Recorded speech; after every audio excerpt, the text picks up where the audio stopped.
Hi friends, Ayyanar துணையில் அடுத்து என்ன நடக்க போகுதுங்கிறத பார்க்கலாம். வாங்க வீடியோக்குள்ளே போகலாம். நம்ம சேனல் இன்னும் சப்ஸ்கிரைப் பண்ணாதவங்க சப்ஸ்கிரைப் பண்ணிக்கோங்க. சேரன் அந்த பொண்ணோட வீட்டில் அவங்க ஒரு வேளை கூட இருக்கிறதுக்கு சம்மதிக்கிறாங்களா அப்படின்னு கூட யோசிக்காமையே நீ வேண்டாம் அப்படின்னு சொல்லி ஃபோனை கட் பண்ணிட்டாரு.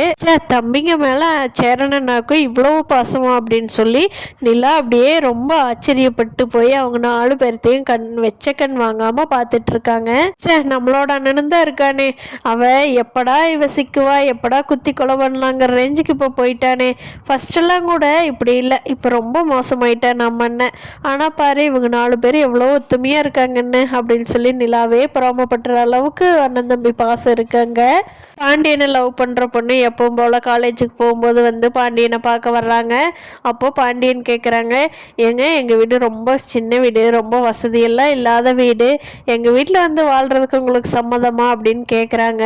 பாண்டியன் எப்படா பேசுவான்னு வெயிட் பண்ணிட்டு இருந்த அந்த பொண்ணு, அப்பாடா இவ இப்போவாது ஒரு வழியாக அந்த கேள்வி கேட்டானே அப்படின்னு நினச்சிட்டு, எனக்கு அதெல்லாம் ஓகேங்க, உங்கள் வீடு சின்ன வீடாக இருந்தாலும் எனக்கு ஒன்றும் பிரச்சனை இல்லை, நான் அந்த வீட்லேயே சந்தோஷமாக வாழ்வேன் அப்படின்னு சொல்கிறாங்க. அதுக்கு பாண்டியன், அப்படின்னா நீங்கள் எங்களோட சேரன் அண்ணாவை கல்யாணம் பண்ணிக்கிறீங்களா அப்படின்னு கேட்குறாங்க. பார்த்துட்டு அங்கே வேலை செய்கிற அந்த பையனுக்கும் இந்த பொண்ணுக்கும் ரொம்ப ஷாக் ஆகி ஆச்சரியமாக பார்க்குறாங்க. பொண்ணு ஒன்றுமே பேசலை, அழுதுகிட்டே காலேஜ் போயிட்டாங்க. அந்த குட்டியாக இருக்காங்க இல்லையா, அந்த பையன் இருந்துக்கிட்டு, ஏன் அண்ணன் உங்களுக்கு என்ன பைத்தியமாக பிடிச்சிருக்கு, அந்த பொண்ணு உன்னை எவ்வளோ வாசியாக பார்க்க டெய்லி பார்த்துட்ருக்குது, அந்த பொண்ணை போய் சேரனாவை கல்யாணம் பண்ணிக்கோன்னு சொல்கிறேன், உனக்கு என்ன பைத்தியமாக பிடிச்சிருக்கு அப்படின்னு சொல்லி திட்டுறாரு.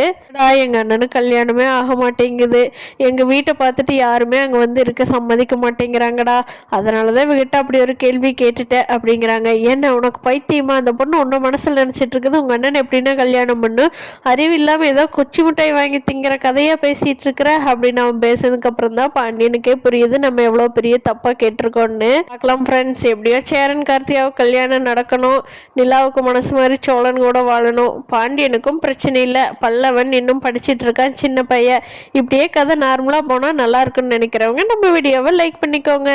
Thank you.